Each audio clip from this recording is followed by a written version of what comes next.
तुलसी। राधे राधे महाराज जी। महाराज जी, मेरे अंदर नकारात्मक विचारधारा बहुत रहती है, कृपया मेरा मार्गदर्शन करें। मलिन अंतःकरण में ऐसी सोच रहती है। जब हमारे द्वारा कोई गुप्त पाप हो जाते हैं और उनका हमें दंड नहीं मिलता, हमने प्रायश्चित नहीं किया, तो हमको इस तरह जलाते हैं, तो हमें नेगेटिव सोच में, मतलब ऐसे व्यर्थ की चिंतन, ऐसे नकारात्मक चिंतन जो हमें जलाए, हमें परेशान करे, हमें धर्म विरुद्ध ले जाए, वो मलिन अंतःकरण का। नाम जप करो, उससे ठीक हो जाएगा, बिल्कुल ठीक हो जाएगा। आप नाम जप करो, सही सोच पैदा हो जाएगी, नकारात्मक सोच ही नष्ट हो जाएगी। जो निगेटिव विचारधारा है ये दूसरों को नहीं कष्ट देती है, अपने आप को कष्ट देती है, ये अपने आप को पतन कराती है, अपने आप को जलन पैदा कराती है। नाम जप से ठीक हो जाएगा। जहां अंतःकरण पवित्र हुआ तो आप देखना सकारात्मक सोच आ जाएगी। देखो, सोच में ही आनंद है। कोई घटना बुरी से बुरी हो जाए, आपकी सोच पॉजिटिव हो तो आप बहुत आनंदित हो सकते हो, और बड़ी से बड़ी आनंदमयी घटना है, आपका निगेटिव सोच हो।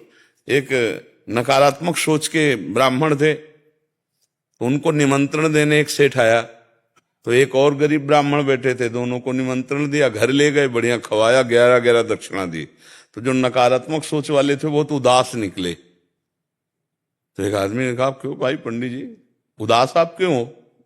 और एक दूसरा बड़ा प्रसन्न था, उनसे कहा तुम प्रसन्न क्यों हो?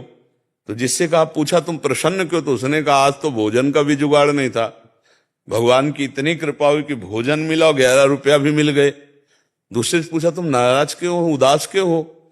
अरे बोले सोचा था कि जजमान थोड़ा पुष्ट है, अच्छा 101 तो देगा ही, 11 में निपटा दिया, 90 का घाटा हो गया हमारा। तो अब बताओ उसमें जजमान की क्या बात थी? वो अपने आप निगेटिव विचारधारा लेकर वो भोजन भी पाया, 11 रुपया दक्षिणा भी मिली, एक तो खुशी हो रहा है और दूसरा जला जा रहा है कि 90 का घाटा हो गया, 101 तो दक्षिणा देता ही। हमारा विचार था कि 101 दे, 10 में निपटा दिया यार, 11 में निपटा दिया, घाटा हो गया। तो हम जो नकारात्मक सोच वाले हैं, तो हमको ही हमारी सोच ही कष्ट दिया करती है। तो ये कष्ट आते हैं हमारे कोई न कोई अशुभ कर्म से। तो हम नाम जप के द्वारा अपने अशुभ कर्मों को नष्ट कर दे तो हमारी भावना ठीक हो जाएगी। तो आपको कौन सा नाम प्रिय है?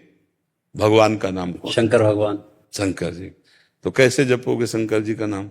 ओम नमः शिवाय, ओम नमः। ये तो गुरु मंत्र लेने पर ही जपा जा सकता है, नहीं तो ये फिर ये और निगेटिव भाव को और पुष्ट कर देगा।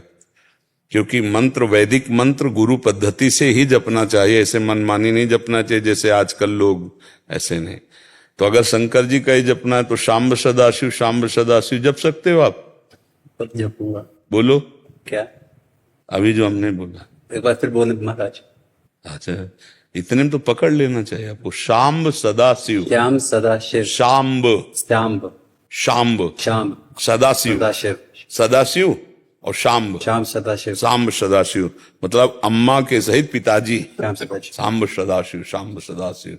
भगवान शिव और अम्बा जगदम्बा पार्वती, पार्वती के सहित भगवान शिव, शाम्ब सदाशिव, शाम्ब सदाशिव, शाम्ब सदाशिव।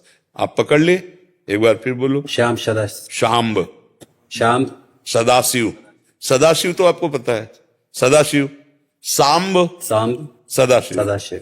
आप इसको जपिएगा, उठते बैठते चलते फिरते नहा के बिना नहाए कैसे भी स्थिति में। और जब वो मंत्र जपने की बात हो तो किसी गुरु से ले लेना। ये नाम अभी मिल गया है, इसको खूब जपो, ठीक है? आप देखना इसका, ये हम जप करके बता रहे हैं, इसको हमने जप किया है पूर्व में, बड़ा चमत्कारिक है ये। शाम्ब सदाशिव, शाम्ब सदाशिव, मतलब माता जी और प्रभु भगवान शिव दोनों की कृपा प्राप्त होती है इसमें। और वो कृपा कर दें तो बुद्धि की अधिष्ठात्री देवी हैं, या देवी सर्वभूतेषु बुद्धि रूपेण संस्थिता, नमस्तस्यै नमस्तस्यै नमस्तस्यै नमो नमः। और ज्ञान के समुद्र भगवान शंकर हैं। वंदे बोधेम मयम नित्यम गुरुम शंकर रूपिणम। दोनों की कृपा हो जाए, विषम निगेटिव भाव नष्ट हो जाएगा। शाम्ब सदाशिव। क्या? श्याम सदाशिव। श्याम्ब सदाशिव आप कहते हैं, नहीं सांब। तांब सांब सदाशिव। साम्ब तांब सांब